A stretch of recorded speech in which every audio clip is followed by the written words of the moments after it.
பாஜக மாநில தலைவர் ஃபோட்டோ ஷூட் நடத்துகிறாங்க அப்படின்னு சொல்கிறார். எதிர்க்கட்சிகள் விமர்சனத்தை எப்படி பார்க்குறீங்க?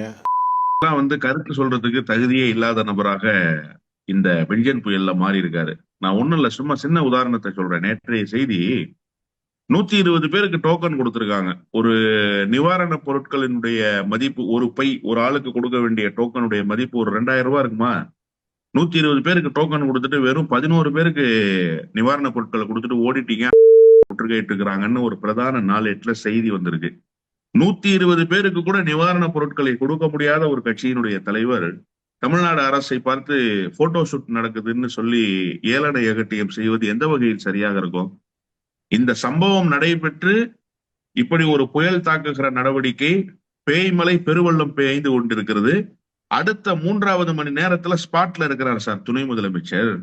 அன்று மாலையே களத்துக்கு சென்று விட்டார் முதலமைச்சர்.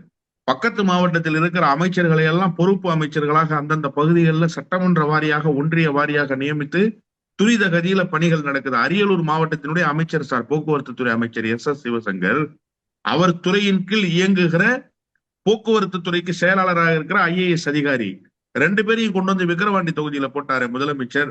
அடுத்த 3வது மணி நேரத்துல அமைச்சரும் ஸ்பாட்டுக்கு வந்துட்டார், ஐஏஎஸ் ஆபீசரும் ஸ்பாட்டுக்கு வந்துட்டாங்க. விக்கிரவாண்டி சட்டமன்ற உறுப்பினர் நன்னியூர் சிவாவினுடைய அலுவலகத்துல 2 பேரும் முகாமிட்டு என்னென்ன பணிகளை மேற்கொள்ளணும், எங்கெங்க மின்சாரங்கள் தடைப்பட்டிருக்கு, எந்தெந்த இடங்களில் எல்லாம் சங்கடங்களை சந்திக்கிறார்கள் மக்கள்னு சொல்லி ஒரே நாள்ல 24 ஹவர்ஸ்ல நிலைமையை சீராக்கி இருக்கிறாங்க அந்த பகுதியில. அதன் பிறகு விழுப்புரம், இப்படி பாதிப்பு ஏற்பட்டிருக்கிற எல்லா பகுதிகளிலும் அரசு துரித கதியில இயங்கி இருக்கு.